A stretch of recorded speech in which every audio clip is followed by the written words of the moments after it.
Welcome one and all to V8's Online's live broadcast of the Oceanic Sprint Championship presented by OceanicRacing.com, the newest GT3-based series in the Australian and New Zealand iRacing community.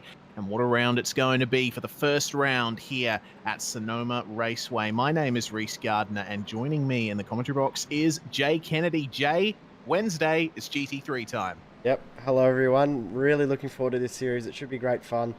It's been a long time since we've broadcast a GT3 exclusive series. I think 2013 was the last time we did such a thing. So very, very new, very exciting. Really looking forward to working with the team from Oceanic Racing for the Oceanic Sprint series every Wednesday night and the Oceanic Endurance Championship starting this Sunday, which should be a lot of fun as well. But yeah, really looking forward to tonight. 45-minute races every Wednesday night. Should be great fun. Certainly should. We're currently 17 minutes into the qualifying session, and we've got a full field of GT3 cars out there cutting laps. It looks to be about 39 cars present in this session, and around a track like Sonoma, that's pushing the limits, to say the least. Of course, Sonoma we've raced at a fair bit in the last few weeks. We had the V8 Scops there, we had Porsche Carrera Cup Australia, and we also had IMSA here at some point in the last season. So we know what Sonoma is like. This time we're running the long layout as they would have in IMSA and in the Midweek Sports Car Championship. This track is incredibly twisty. It's got huge elevation changes, big curbs, and it's challenging to wheel any car around, no matter how fast it is, especially, well, even on your own. And we've got 38 other cars here around this track right now, so it's a bit hectic out there. Yeah, it's a bit crazy, but the lap times are very, very impressive. And at the moment, Ryan O'Sullivan is the man that has put it at the top of the timesheets. He's actually put it in the pits. He's having a bit of a break, and currently has about 0.4 of a second over Matthew Trotman. Of course, the new Ferrari GT3 car is in this series. We're seeing 4 different marks of car in this event, and hopefully after next week we might see all 6 out on track, which would be fantastic. The Ferrari, the Ford, the McLaren, BMW, the Audi, and the Mercedes. It would be great to have all of them on track, but at the moment we've just got the 4, and tonight should be a great race with a bit of a mixed field in regards to names that we would normally see and names that are very, very new to us here at V8 Online. Yeah, certainly. Matthew Trotman, someone that we have seen in the past in the Thursday night IMSA series. Michael Cracknell we've seen in the V8s, especially a couple of years ago. I haven't seen very much of him recently, but he's back out there in broadcasted races and doing very well in 3rd place. Daniel Benefield, Matt Morris, Jeremy Franklin, Ross Rizzo for Proforce Racing, sporting their new livery on the Ferrari. Of course, Ross Rizzo is driving the Mercedes on this occasion in that GTI Mercedes that us guys at Fusion Sim Racing know all too well from the Endurance Sports Car Championship. It's been a season-long battle with those guys, but Ross Rizzo in 7th place at the moment in qualifying. Griffin Gardner, we've seen him in the Formula Renault series that was being broadcast on Wednesdays before this came about. Fulton Penny as well. Brenton O'Brien up there as well in 11th place in his ERT Ferrari.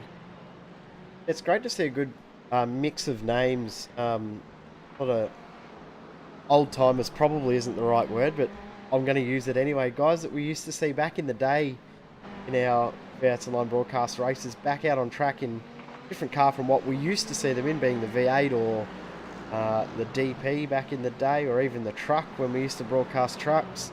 Seeing them out there in GT3s tackling the track is very, very good to see. But 10 minutes left in qualifying at the moment. Got Fulton Penny on green at the moment. He's on a flying lap, so we will see if he can improve his time. Indeed we shall. Doesn't have much to gain to the next car ahead. Only 300ths of a second will get him a spot. If he can find a 10th, he gains 2. Yeah, for sure. And he's getting very aggressive over those curbs in that latter part of the circuit in that performance sim sports Ferrari. West End Mazda sponsorship plastered all over it. Coming up to the end of his lap now. He'll go through the dip and hard on the brakes. Looks like he might be gearing up for another hot lap at this stage. I wanted to point out, Jay, because we haven't pointed it out to the viewers yet, these cars, GT3 cars, of course, the whole point of the category in the first place is to encourage gentleman racers and professional racers to compete against each other, as Penny runs a little bit wide in turn 2. But these cars are loaded with electronics. They have anti-lock brakes and they have traction control. Now, some drivers like to run without traction control, but the anti-lock brake system is kind of necessary in these cars because if you turn it completely off, you have a bit of a hard time applying the brakes with any measure of efficiency. They just lock up straight away. So you'll find that these guys are incredibly aggressive under brakes, but the anti-lock brake system is something that they lean on to sort of keep themselves from running too wide. And you see how late Fulton Penny's getting on the brakes there, probably overshooting slightly through the hairpin. Don't know if this is going to be an improvement. Well, it's been pretty wild lap, very committed. As you said, yeah, the braking in these cars without the ABS fitted is probably worse than the V8 supercar is to brake. So not a fun car to brake without the ABS, but as you said, some guys like it very, very aggressive on the ABS and other guys like it at absolute minimum settings. Actually looks like Penny's going to go for another crack at it. And he's got a bit of front end damage too from bouncing over the curbs up through the S's. Might grab Ryan O'Sullivan. He's just about to start a flying lap. Gone back out in the last couple of minutes to try and secure that top spot because it is not far away from Trotman hitting him. Trotman about to start a flying lap as well, coming back around to start another flyer. So we'll watch O'Sullivan do this flying lap now. We certainly will, and take you a bit around Sonoma. We've done it before, but Sonoma's such an interesting track. It's always worth it doing it again. Uphill braking through turn 1 into turn 2. And then you go through this dip, the track veers to the left, and then as you come over the crest, it veers right again. The front end goes light over the crest, and then you're instantly braking for this infield section. Second gear, O'Sullivan going up into third, and then to fourth, maybe grabbing fifth. No, looks like he's going to stay in fourth and fire it straight to the inside for this constant downhill left. Very important to get on the throttle at the right time here so you don't understeer off under throttle. Then another short blast up to the hairpin. Very late on the brakes, but firing it towards the inside. Bit of a double apex hairpin here with very big curves on both sides.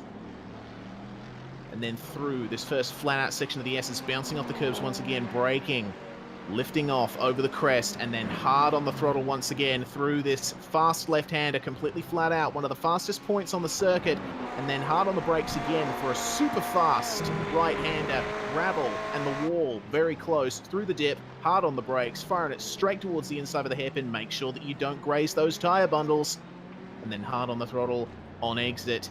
That is a lap of Sonoma Raceway with Ryan O'Sullivan. Let's see what kind of time this is going to be. It's going to be a 25.486, so he's just consolidated his pole time. Next car behind is now 0.6 of a second.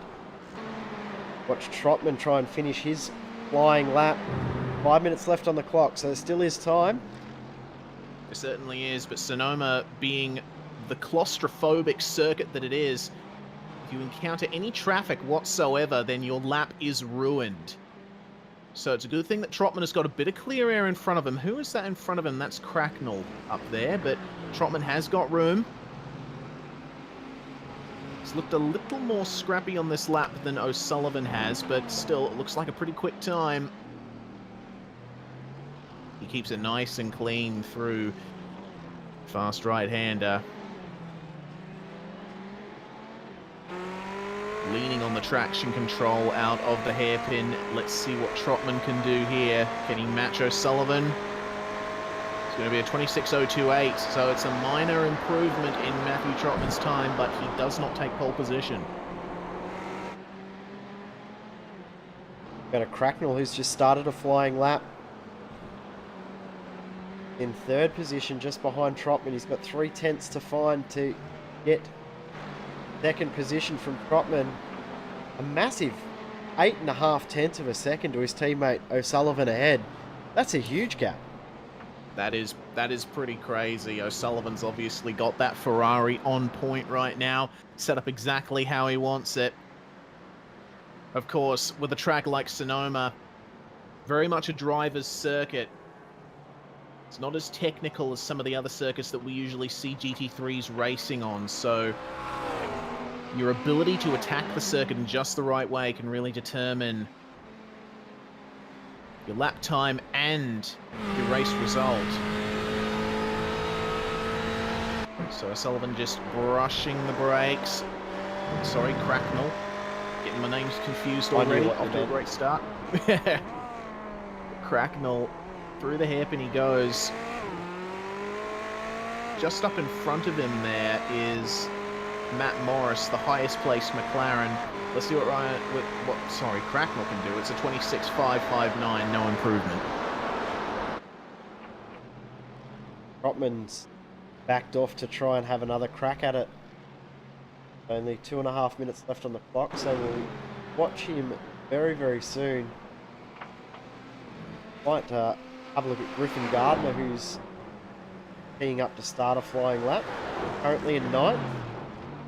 Not many drivers inside that top 10 that are out on track at the moment.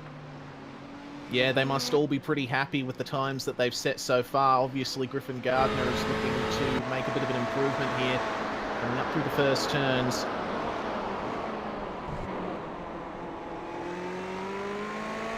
I noticed before this race, I took the Ferrari out on this track myself just to get a little bit of a pointer for what it'd be like to drive a GT3 car around here, and I noticed that the Ferrari had a bit of a tendency to understeer as soon as you hit the curb, so I would think that most of the drivers in the Ferrari have found some way to stamp that out, as it were. Griffin really pushing it, almost going into the dirt. Yeah, bouncing the cars off the curbs is pretty important at Sonoma because the curbs are so aggressive. There's so much time to be gained off them. So if that is causing a bit of understeer, they will be trying to work out a way to dial that out for sure. Yeah, it looks like Griffin's being a bit conservative over the curbs in the S's, which is perfectly valid. Oh, running a little bit wide there, but he's kept it on the track, and it looks like he's abandoned this attempt. Go to Trotman, who is about to finish his lap. 1 minute left on the clock in qualifying before we get ready to start round 1 of the Oceanic Sprint Championship. Really looking forward to this, Jay. This is one of those championships that I think is going to be entertaining all season, much in the same vein as Porsche Carrera Cup Australia. But Trotman comes around to start what will be his final flying lap. He does a 25.9 on that one, actually. That's another small improvement. Yep, he's got enough time to have another crack at it if he can. Some guys in the GT3 cars, because of the way the tyres are, can get 2 or 3 laps out of a set of tyres. Oh, no. That's a bit too wide. Yep, that would have been an off track, and Trotman has abandoned that attempt. Got a Matt Morris, currently 5th. Seeing if he can improve. He's crossed the line and done a 207, well, 127. Checkered flag is now out. And it looks like he really struggling for rear end grip in that McLaren. Highest placed non-Ferrari is Matt Morris at the moment. Yes, indeed, and got Ross Rizzo up in 8th, the highest Mercedes.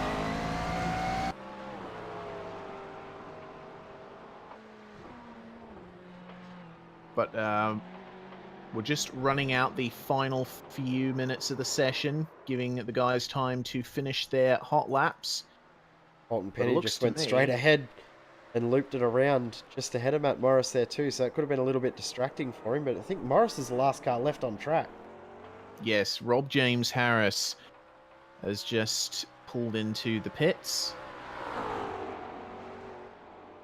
Oh, and, big moment. Morris lap really done. giving us a show there. Having to take to the IndyCar layout. Not the So preferred line out now, there.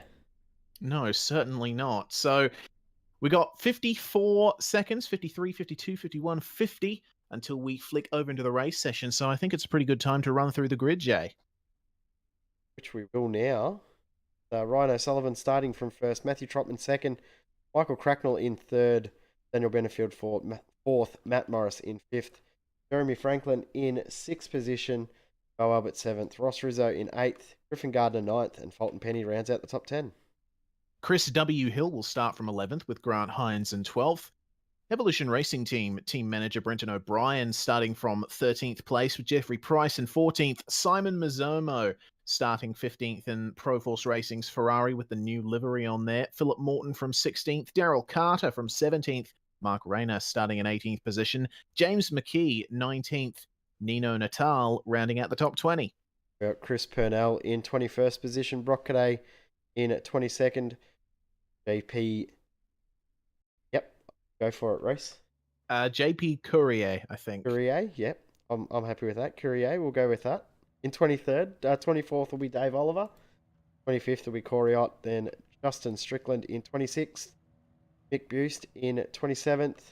Rob Doe in 28th. 29th is Nicholas Pratt. And 30th is Brett Douglas. In 31st position, Rodney Dangry. Aaron Farmer starting from 32nd with Rob Harris in 33rd. Phil Gadd starting from 34th place.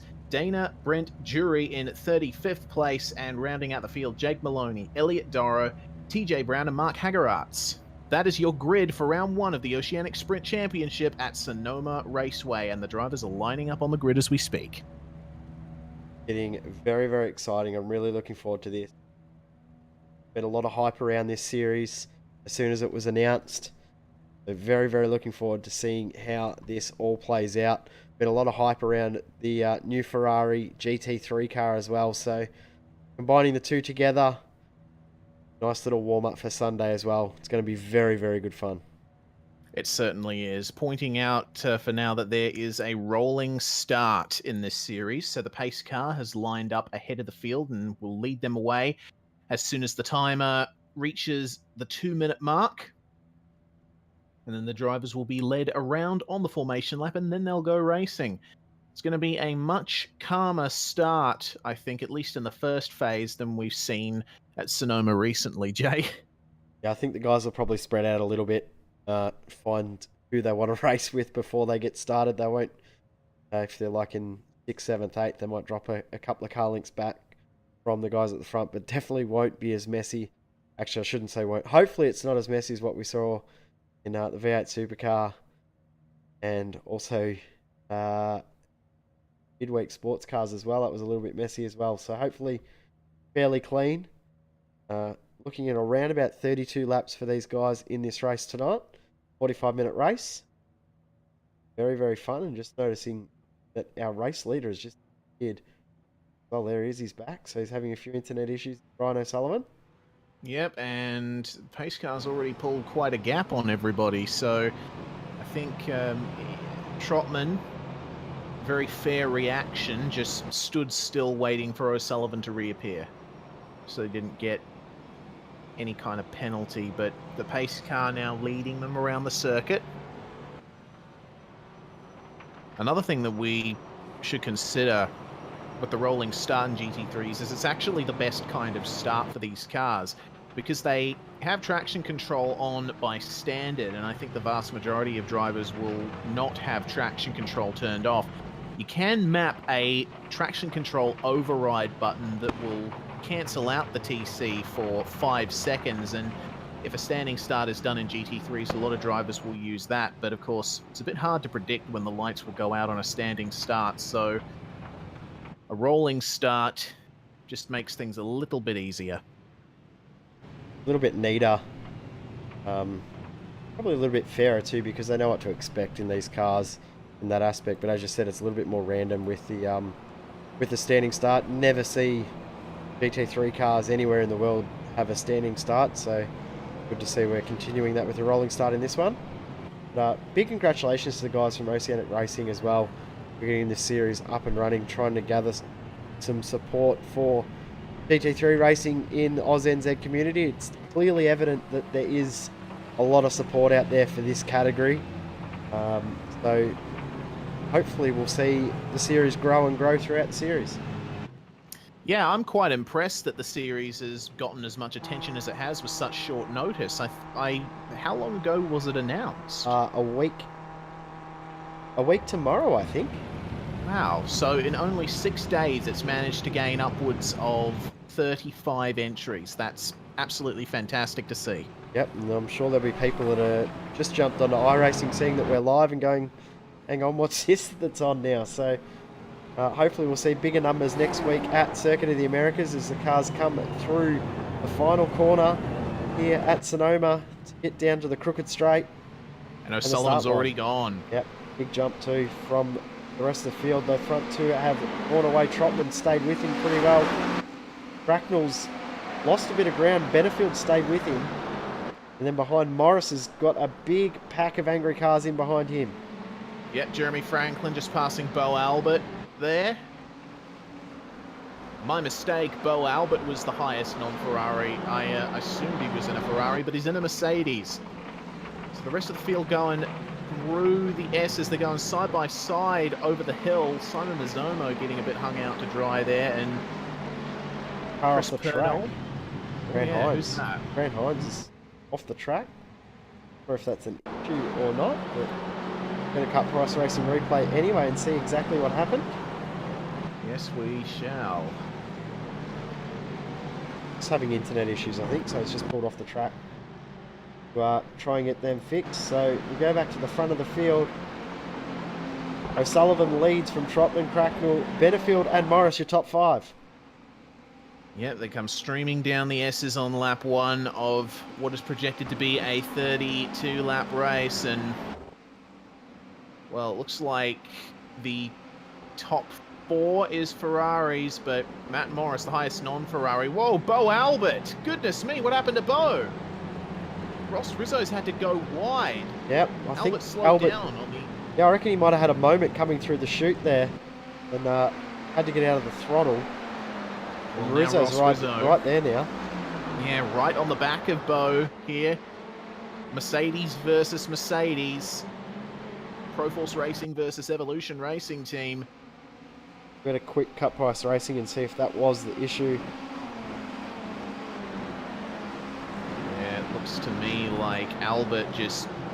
the rear end kicked out. I just ran a little bit over wide out gravel. in the grass.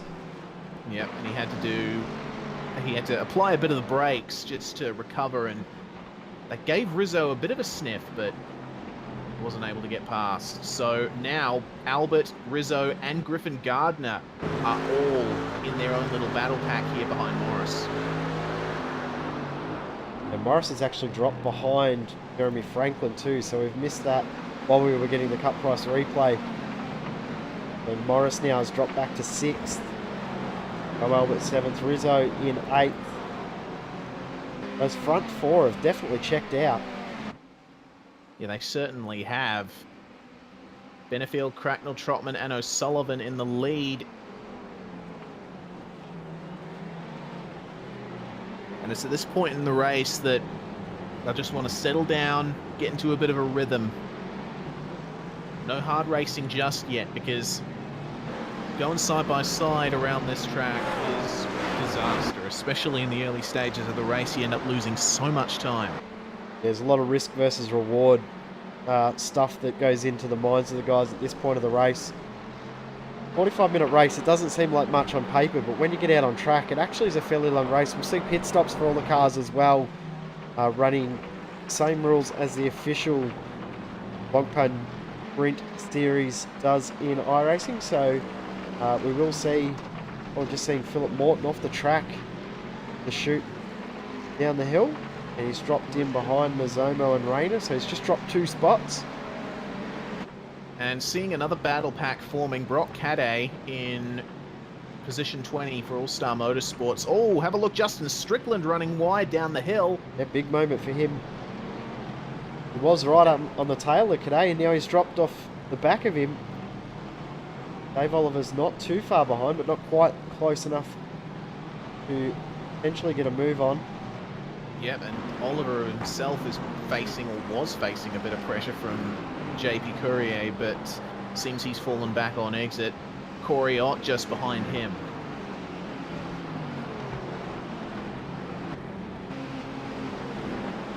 One thing I'm starting to notice already is that a lot of the cars are very, very unsettled when they're in the draft. Yeah, GT3 cars. Here comes Ott. Whoa! Hurry up the inside of Oliver, and oh, Oliver almost chopping the nose off Ott on the exit, and Ott flashing his lights saying, no, I'm not okay with that. Have a look though, Jake Maloney and Aaron Farmer going side by side through the start-finish section. Farmer's going to have the inside for turn one, but Maloney... Did he just clip the wall? Oh, he might have, I don't know. Maloney almost lost it up the hill, but he's managed to stay ahead of Farmer. Oliver just ran wide as well, and he almost, sorry, JP Courier ran wide, and Oliver almost got a move done into the S's for the chicane, but didn't happen. Colton Penny's just lost a few spots. Something's happened to him. Oh, who's that off the track just ahead? Good question. That was Daryl Carter. Had a big moment. He's got Jeffrey Price right on his tail now. Indeed, and following on from your point earlier, Jay, these GT3 cars, they're very sensitive to aero. So I'm taking a look at Justin Strickland pressuring the back of Brock Cadday. But yeah, in the draft, especially through these high-load corners, the amount of downforce that these cars generate, especially through the floor, makes them very sensitive to changes in aerodynamics. Here comes Maloney looking to make a move. Oh, in the background, someone's just looped it. Oh, Aaron Farmer. Oh, and he is Big missing moment. the bonnet of his car. Yeah, so, that was huge. Big slide coming out of the fast kink. And just into the pit wall, the concrete wall.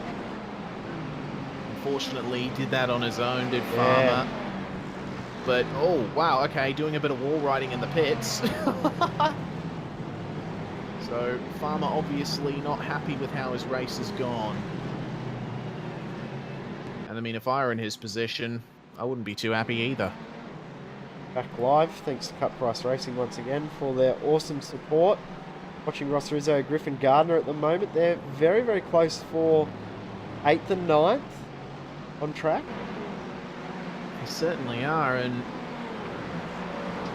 Jeremy Franklin has gotten quite the gap on Matt Morris just ahead of them. Yeah.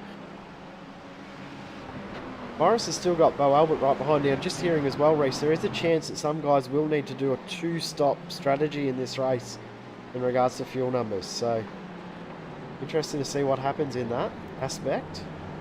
It certainly will. All of these cars have different kinds of engines, but they also have different levels of fuel that you can put in the car. The Ferrari has a twin-turbo V8.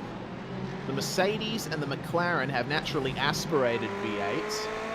The lone BMW in the field also a naturally aspirated V8. So they are all pretty similar engine types, but they all Jeffrey have... Price is off the track. Sorry, Race.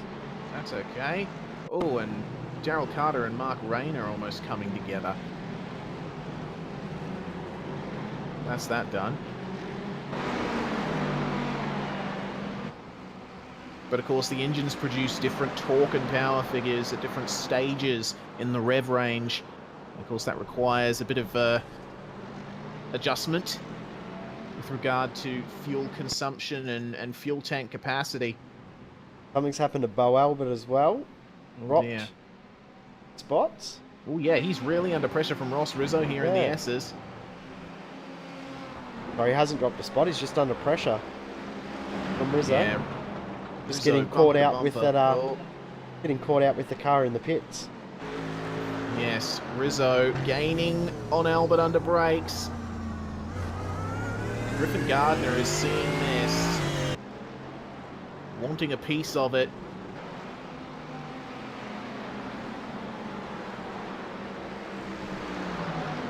Of course, another thing that you need to consider is Rizzo continues to pressure Albert, almost going into the back of him. These cars have different drive configurations as well with regard to the engine. All of the cars are rear-wheel drive, but the Mercedes that Albert and Rizzo are driving has the engine in the front, over the front axle. Oh, Albert's run wide. This is going to allow Rizzo up the inside. See if Albert can defend over the hill. Looks like Rizzo backs out. Oh, but Albert's run wide again. Rizzo up the inside once more. Classic over-under maneuver. And Albert's struggling for grip here. This is going to allow Griffin Gardner to have a look. Gardner's Ferrari is mid-engine, so it has a bit of an advantage in the twisties. And Bo Albert, in the space of 2 corners, has lost 2 spots.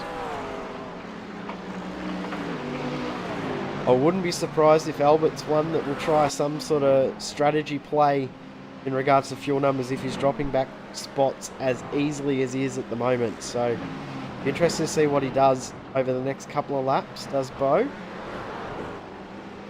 If he gets that headlight button a flashing. Yeah. No doubt we will see that.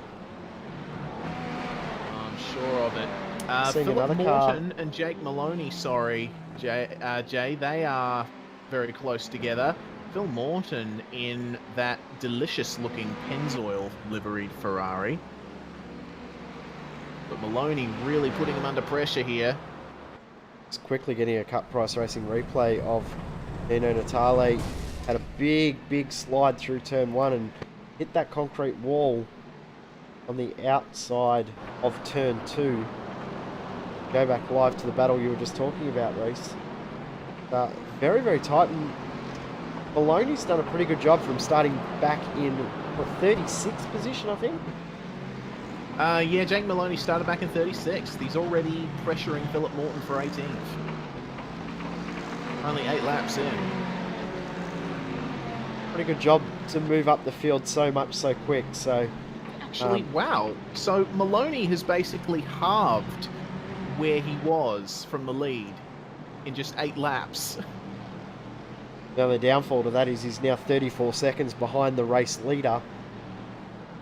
With the pace that he's got, he probably would be matching his teammate Trotman in regards to pace.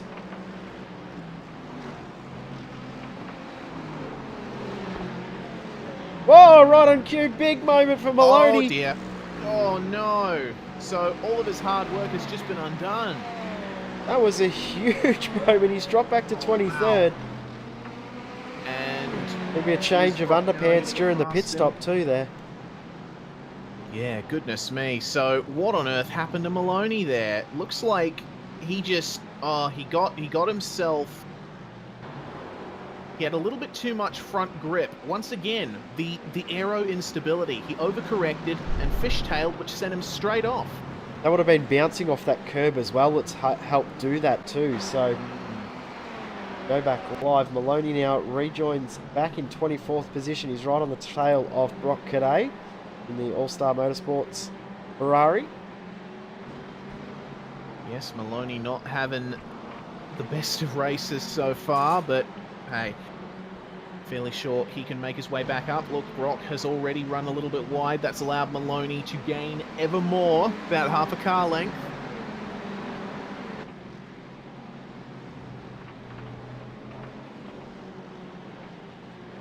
The top 4 are about as far apart as stars in the Milky Way right now. No battling at all between them. 4 seconds between each car as it stands at the moment. So, yeah, the top 4 have definitely broken away. The closest battle inside the top 10 is between Ross Rizzo and Griffin Gardner, who have broken away from Bo Albert pretty easily.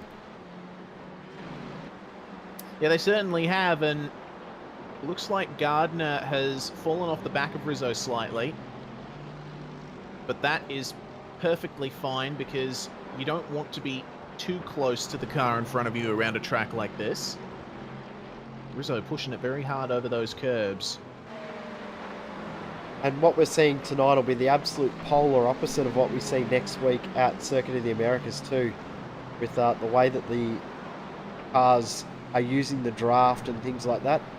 They want to be out of the air here at this track with the nature of the circuit. But next week Circuit of the Americas, they'll be wanting to make sure they're tucked in the draft to use that for passing opportunities. Big long Yes, straight indeed. down the back straight into that next corner will be very, very fun next week. It certainly will, and we'll see the speed differences between the cars there as well. A little bit of an update on, oh yeah, Daryl Carter's just come back.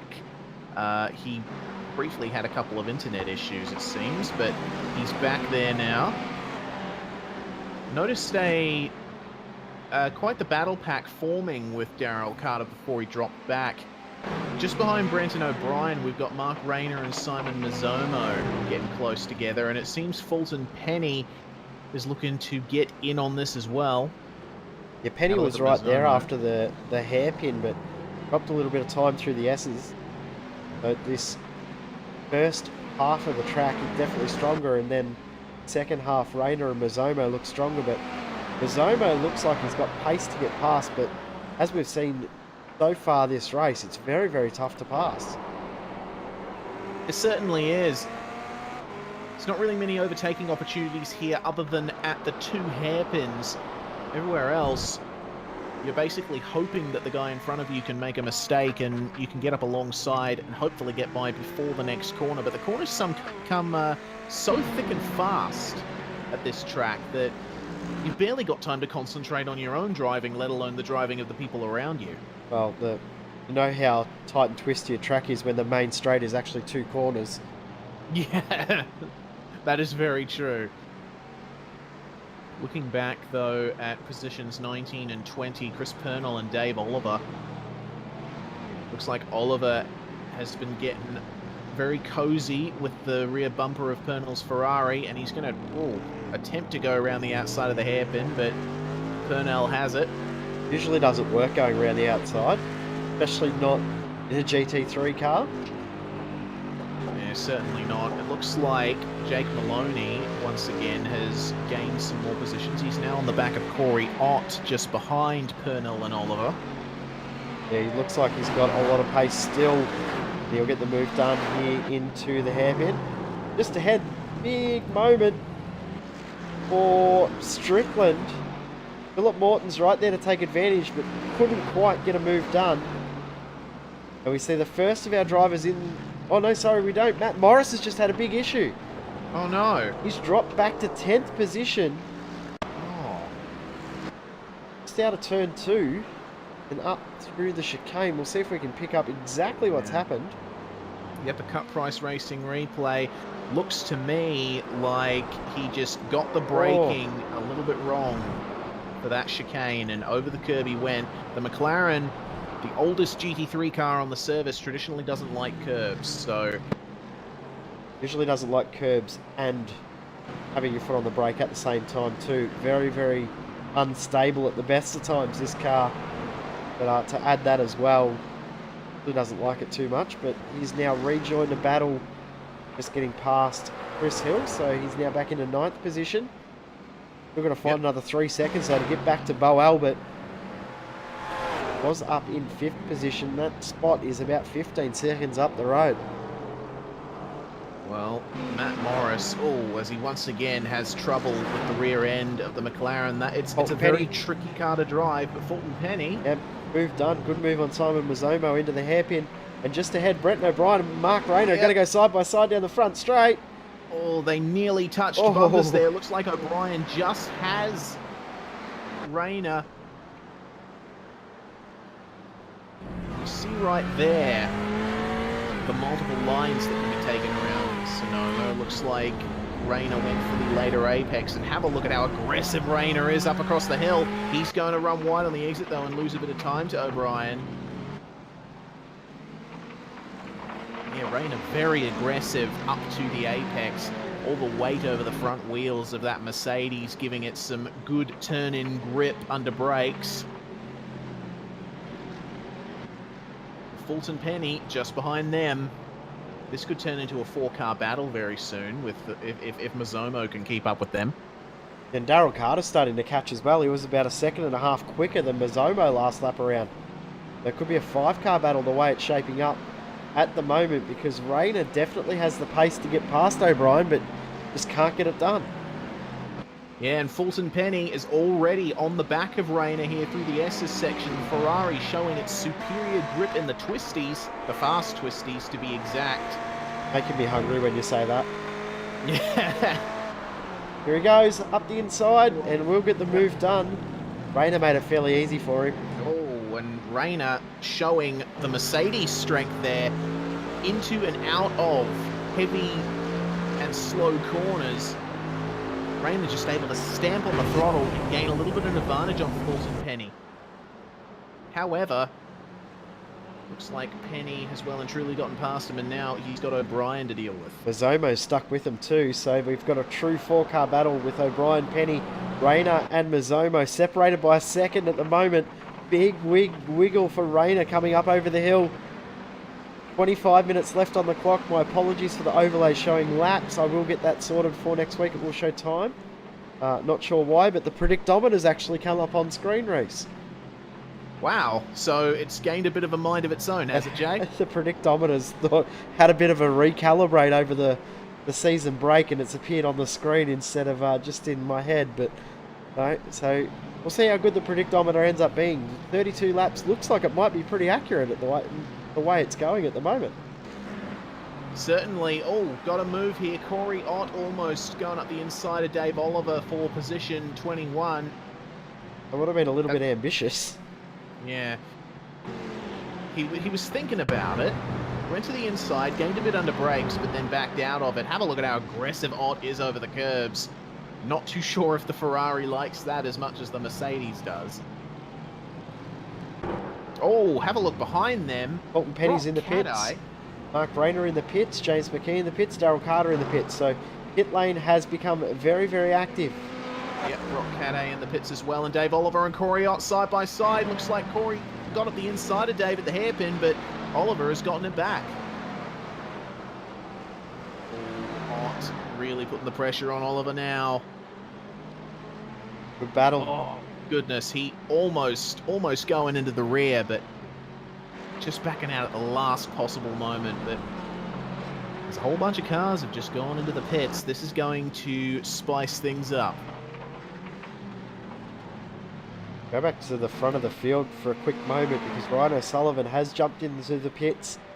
Gap before he jumped in the pits was 4.1 seconds. So we'll see if he can gain an advantage over Trotman, who has jumped in the pits with him. Cracknell was...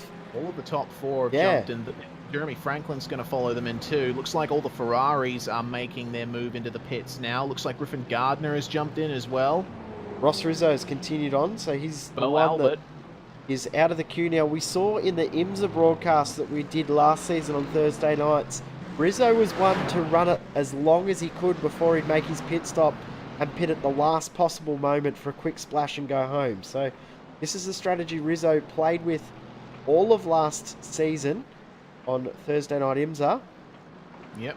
Looks like most of the Ferraris and Mercedes are jumping into the pits. Philip Morton in as well. Now, I'll tell you what, Reese, they're just right now is exactly halfway, 22.5 minutes left on the clock. Have a look at how many cars have already had to make their stop. They're going to be pretty close for fuel. Yeah, they certainly will. I think a couple of guys are going to have to get their short shift game on point. Looks like the gap between Trotman and O'Sullivan has gapped a little bit. Actually, live timing's showing it's closed. Really? But well, one gap that's really closed is Michael Cracknell versus Daniel Benefield. They're really close. Benefield with a 1.5 second quicker pit stop.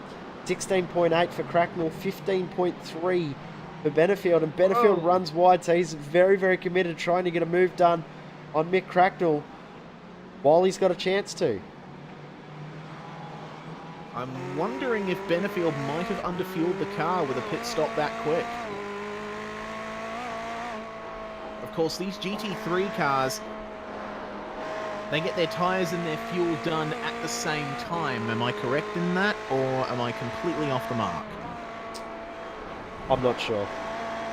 I'm sure someone will yell at me in the broadcast chat telling me I'm wrong. Rizzo's in the pits, Morris in the pits, Mazzomo in the pits. So, field is pretty much cleansed at the front. Before the pits, I said it was 4.1 seconds. It is now 2.4 seconds at the front. But Trotman's just made a mistake at turn 1, or sorry, turn 2, and all that time that he gained in the pit stop, now lost. That is a real shame for him. Rizzo is now away. He's going to come out of the pits just ahead of Griffin Gardner, so the battle is on once again between those two. Yep, so they were in an intense battle before for the 20-odd minutes before, well, that moment for Trotman. He was very, very lucky to not do what we've seen 2 Ferraris already do tonight and put it in the wall at the outside of turn 2. Yep, Simon Mazzomo out and facing pressure from Mark Rayner right away. And a 3-car battle behind them. Brenton O'Brien, Jake Maloney and Daryl Carter all together and separated by less than half a second. A great battle. Maloney's now up to 13th position. Tell you what, if he hadn't had his spin earlier, he probably would have been in the top 10. He would have been in the top 10 because he lost about 10 or 12 seconds. Maloney having to go on the outside on corner entry, but he has the late apex on the inside. Doesn't have quite as much of a run on O'Brien down the straight. Gains slightly in the braking zone, but O'Brien is continuing to stand strong against this advance. Maloney gets a really good exit out of the hairpin, but he has nowhere to go. There's only one line through this section of corners.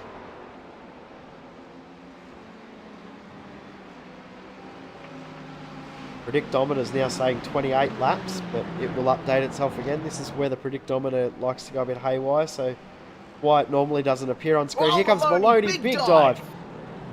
Brent O'Brien saw him coming, and I don't think he had a choice but to give up the spot there. I mean, he knows that Maloney would have had a lot more pace anyway, but would have just been delaying the inevitable, so he can tuck him behind, save a dash of fuel. Daryl Carter coming up behind him. Matt Morris, who we saw have that issue, is back into 15th position. He's right in behind Carter. Yep, and Morris will be wanting to regain as many positions as he can. Remember, he was running around 5th place before his incident. And he's had another bit of a setback in the same set of corners as well as this earlier incident. Look at the pace of Maloney. He's already on the tail of Mark Rayner. That is try and get another spot. Yep, and Maloney around the outside. Doesn't quite have the grip. He's going to go for the over-under. Yeah, he did this before with O'Brien, but wasn't quite able to get it done. But he should get it done this time on Rayner. Round the outside. No, not going to work. What this does do, though... Morris has gotten past Daryl Carter there at the hairpin. Yep. What this does do, though, it allows Rayner to understand how much more pace Maloney has. So he won't make it too difficult for Maloney at the hairpin, because if he keeps fighting Maloney like this... it's a big moment for Rayner. Yeah, I noticed Rayner was suffering a bit of instability in his car through the S's. Not entirely happy with his car's behaviour there, but Maloney passed and will now be in 11th place. Go back to that. Philip Morton is in the pits with big damage. He's out of the car. What happened to Philip Morton? He was running quite well. Yeah, he was just outside the top 10, around about 14th or so. So try and get a Cut Price Racing replay and see what happened with. It happened a fair while ago, it seems. No. Wow, it happened probably very early on in his last lap. He had a big moment, because I can just see Cut Price Racing replay is not going to be able to get the actual incident, but we can see him returning to the pit with massive front end damage. I've just seen the incident, Jay. He lost the rear end under brakes in turn 1, and he just slid all the way up the hill and into the wall. Yep. Big damage. That's the 3rd Ferrari we've seen do that tonight, into that wall. The outside of turn 2 from a big slide in turn 1. Maloney has got past Rayner and is now hunting down Simon Mazzomo, but we're going to go to the battle for 3rd and 4th.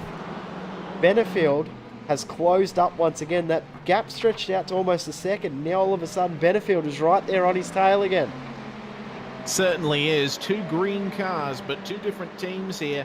Cracknell from ERT and Benefield, a new addition to the Performance Sim Sports stable. Very accomplished driver is Benefield too, so good addition to that squad. Yeah, they're just coming up on some lap traffic right now. That's Rodney Dangry, Brett Douglas, and Rob Harris. Dangry runs wide to let them through. So this is the positions in the high 20s just ahead of Cracknell and Benefield.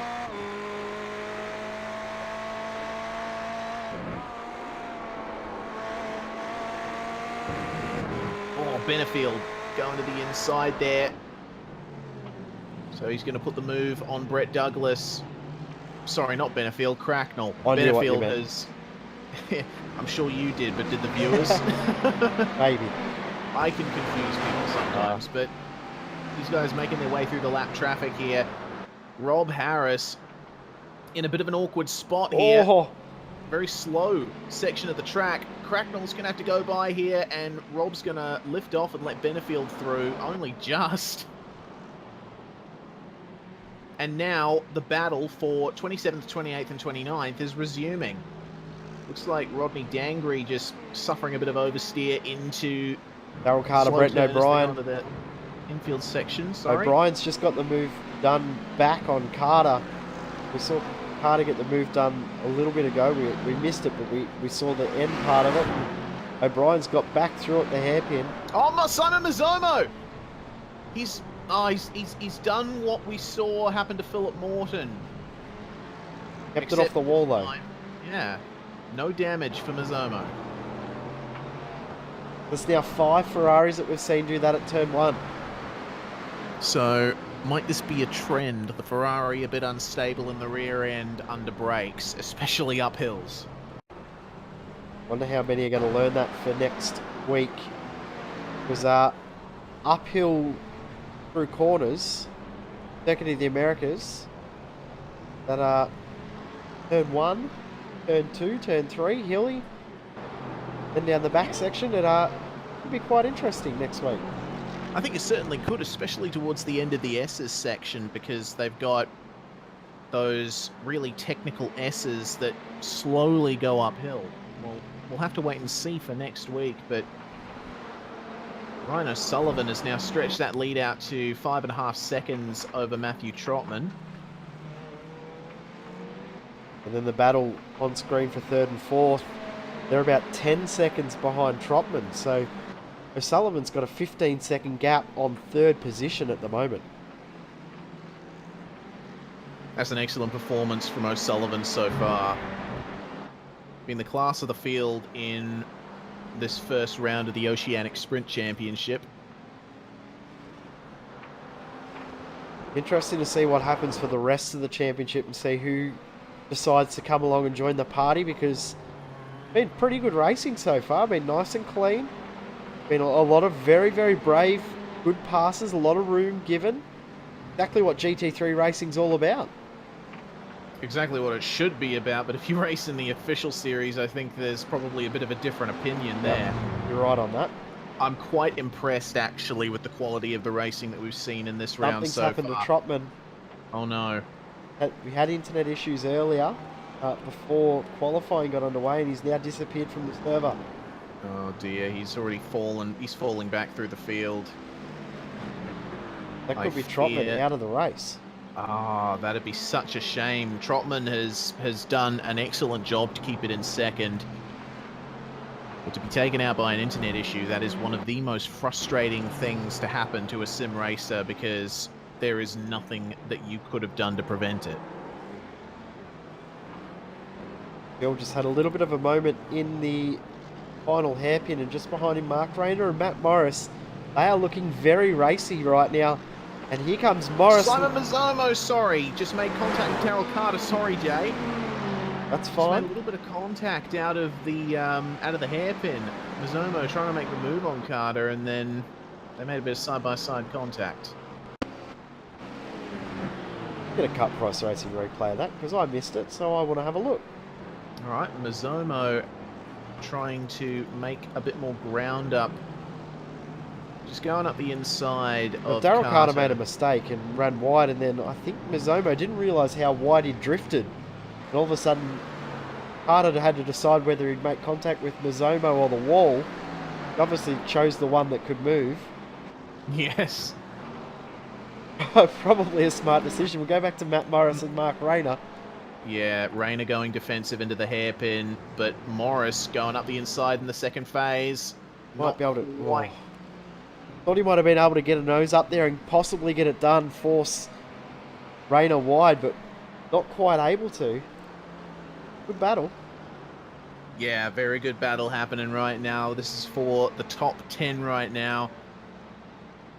And you can see Morris's pace right there. Is he going to try and stand up the inside? No. Oh, big Rayner. moment for Rayner. Ran wide. And now, but have a look. He's got the traction. Yeah, traction. I'm guessing Morris may have a slightly different traction control setting. Wasn't able to get the traction just from using his right foot. Rayner might have planted it. He's got such an aggressive front end on that thing, Morris. Just wants to point the nose in and go at the corner, which is what caught him out earlier. Oh, another big wiggle through the chicane, through the flip-flop S.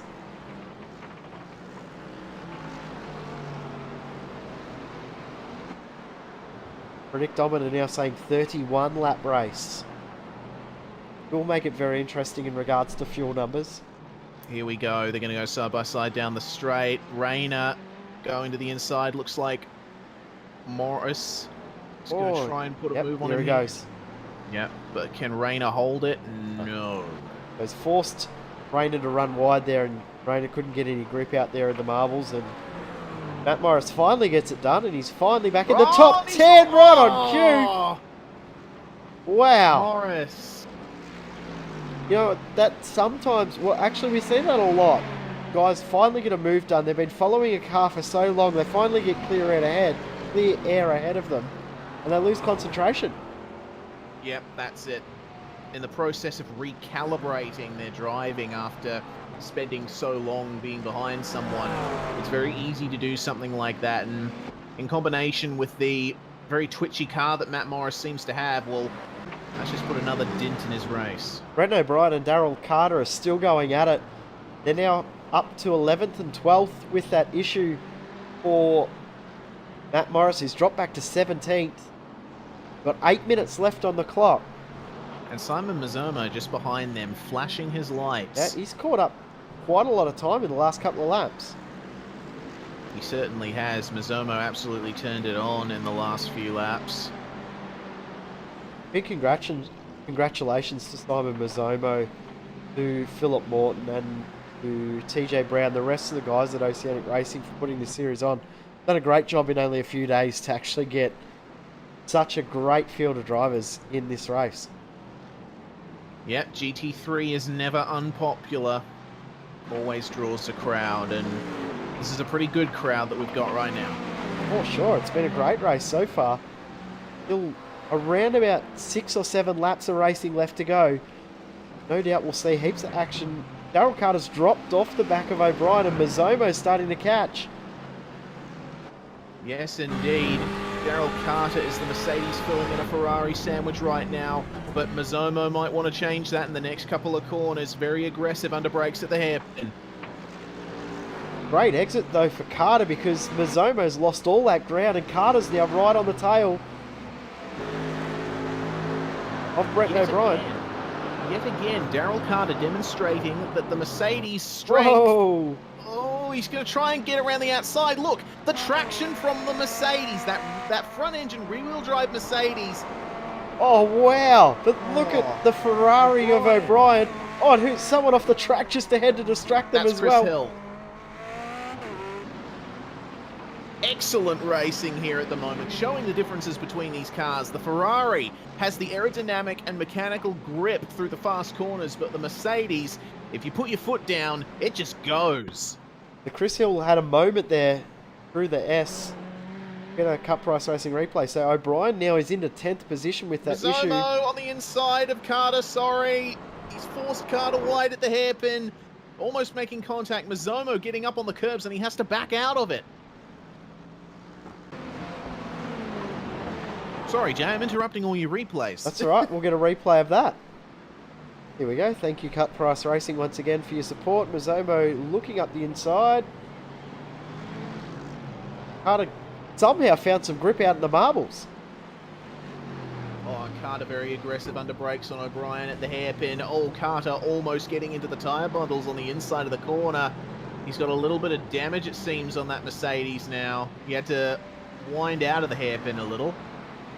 5 minutes left on the clock. I can see a battle on the timesheets that's starting to get very, very close. 7th and 8th is closing very, very soon. We'll go to that battle. We'll stay with this one between O'Brien, Carter and Mazomo. But Bo Albert is under a lot of pressure from Jake Maloney, who's catching him 1.4 seconds last lap. Yes, indeed. And we mentioned Chris Hill before. He had gone off track just ahead of this battle pack for 10th place. Well, that's for position. Chris Hill is coming up on these guys and is making it a 4-car battle now. Yeah. That was very, very costly for Hill. He was in 9th and now he's dropped back to 13th position. Bo Albert has front-end damage too. We've missed that. Albert has a lot of front-end damage. He's got Maloney coming up very, very quickly. Be 4 laps to go when they cross the line. Oh, Maloney, really aggressive under brakes. I think that might be netcode, Jay, because I'm not seeing any damage on Albert's car at all. Okay.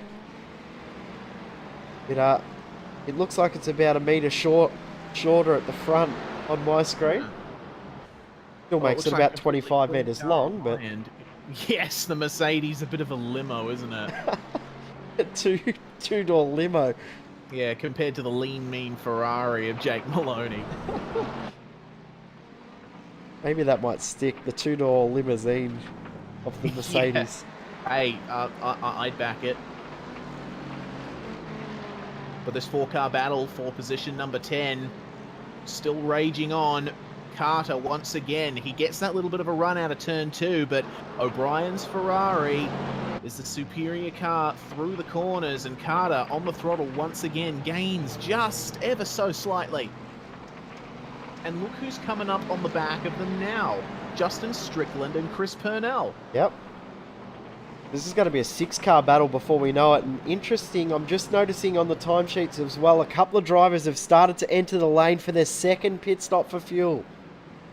Yep, so this could change things around even more. Maloney's right there on Albert now. He might get a move done here into the hairpin. Yep, he's going to go to the inside. Oh, big dive from Maloney. Almost clips the tyre bundle. Oh, and somehow, how did he pull that up? That's incredible. I don't know. They're going to go side by side. Yep, Mercedes traction once again. The Mercedes has got that torque, that big torquey German V8, but it's just no match for the Ferrari's aero on corner entry. You're right about it being netcode because Bo Albert's car's just fixed itself. Mark Rayner, who was in 9th position, has had to come into the pits to make his second pit stop. Yep, so there he goes. He's going to lose positions. Mazomo has Carter, Brett and O'Brien. This is now the battle for 9th. It is now officially a 6-car battle. There is 2.5 minutes left on the clock. We think 3 laps left in this race. And if any of these guys go to pit, it could pay dividends for the others. Oh, Mazomo! And he's done! Big damage. He's managed to keep it going, but the front end of that Ferrari is looking a lot worse than before. That was a huge moment. That's the second big moment that Mazomo's had. Saw a replay before of the one at turn 1 where it almost hit the wall. And then this one. This was huge. Big incident for Mazomo. And that is really unfortunate for him. He could have gotten 10th, but unfortunately just unable to avoid putting it in the wall.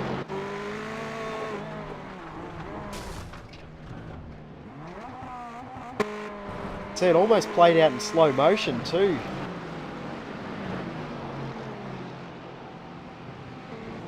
What a shame. Oh no, big incident, Jay. Coming up to the hairpin, Chris Hill. And he's into the pits. Yep, well, that's pretty convenient, I have to say. O'Brien's got pressure on behind him too. We'll see if we can quickly get a replay because we just missed what happened with Chris Hill.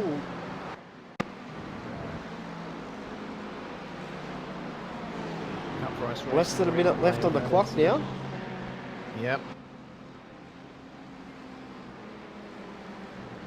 I'm just noticing as well, Benefield and Cracknell, there's been a change of position for second. Oh, yes, there has too. There we go. So how did that happen?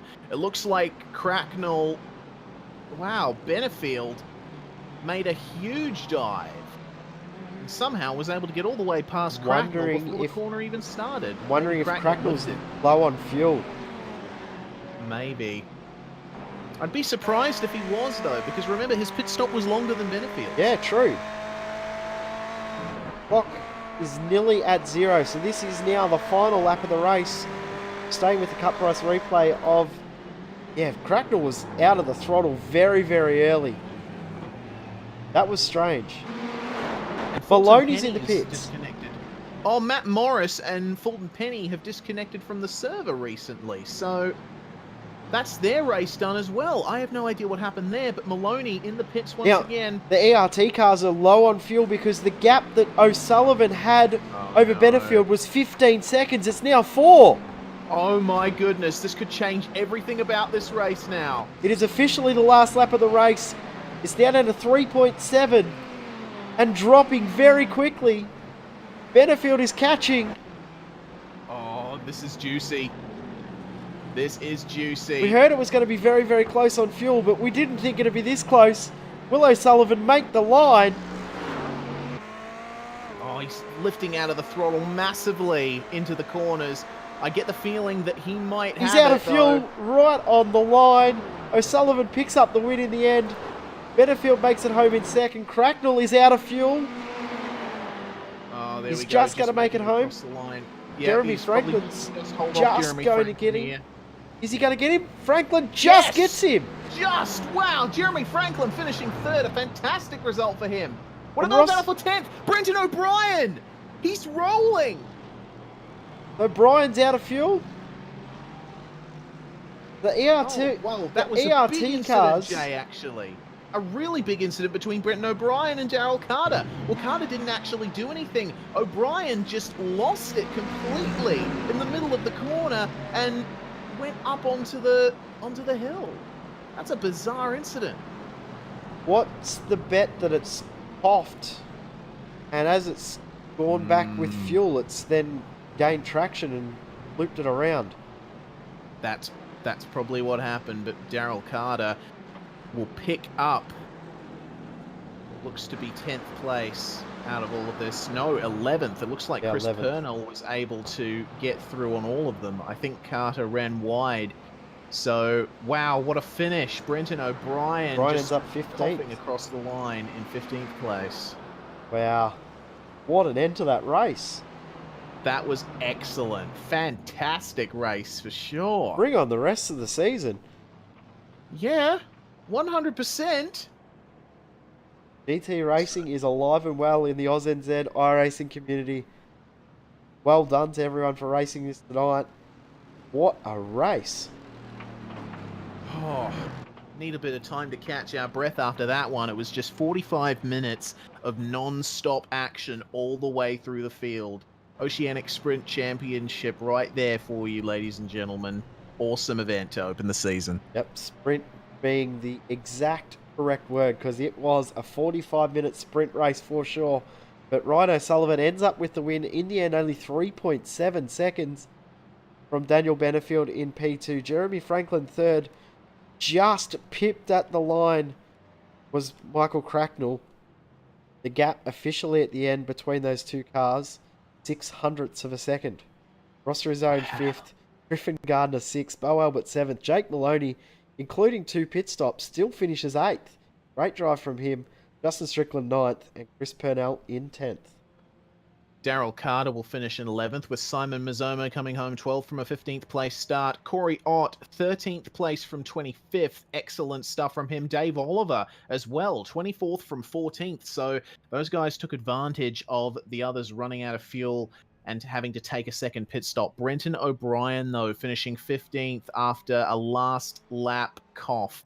Real shame for him. Mark Rayner finishing in 16th. 17th, JP Courier, the last driver on the lead lap, with Brock Cadday in 18th place. Chris Hill in 19th, and James McKee rounding out the top 20. Yep, then we got Rob Doe next, then Mick Boyst, Nicholas Pratt, Rob Harris, Brett Douglas, and Rodney Dangry. And we've got the DNFs of Matt Morris, Fulton Penny, Matthew Trotman, unfortunately disconnecting from the server. Unlucky for him, with a great job being in second for most of the race. Philip Morton in 30th, and then over the pages, Joe Natali, Jeffrey Price, Aaron Farmer, Phil Gadd, and then the did not starts of Hines, Darrow, Brown, Jury, and Hagratz. Wow, what a race. What a night. What a night indeed. That's quite the way to spend a Wednesday night for sure. I really enjoyed that, Jay. Yeah, I did too. So that was fantastic fun. Thought that was good. Tomorrow night will be just as good. The first round of the Cut Price Racing Mazda MX-5 Challenge. Really looking forward to that tomorrow night. Then Sunday, it is Mega Broadcast Day. We'll be live for 9 hours on Sunday. We've got a 6-hour race. First 0 round of the Oceanic Endurance Championship, and then the final round of Season 2 Carrera Cup Australia. Cannot wait for those. And then Monday night we will start broadcasts of the Aussie Driver Search iRacing official V8 Supercar Series. What another great week of broadcasting we've got, especially after last night's great event as well. Yeah, the All-Star Shootout, that was a really good event as well. If you're watching on YouTube right now, be sure to click our name just below the video, and you will be able to go to our channel page and see replays of all of the broadcasts that we've ever done if you want to check out some of the historic action from V8s Online. Well, thank you very much for joining me, Jay. That was a brilliant night of racing. Sure was. It made me even more hyped for the rest of this championship. Every Wednesday night we'll be here with this one. This will be fun. Yep, certainly will. Be sure to subscribe to us on YouTube, like us on Facebook at V8s Online, follow us on Twitter with V8s Online on there as well. And if you want all of the goss in the Australia, New Zealand sim racing community, be sure to check out v8sonline.com. Also, oceanic-racing.com. Those are the guys that run this series and the Oceanic Endurance Championship, which is coming up on Sunday. So be sure to check them out as well. Thank you very much. As well, too, if you're still wanting to race in the OEC, make sure you get your entries in. They are still open. Yep, they certainly are. So sign up on the iRacing forums in the AusNZ Road Racing section. Well, that comes to an end, our night of broadcasting. You have been watching the Oceanic Sprint Championship presented by Oceanic Racing on V8s Online. We'll see you next time.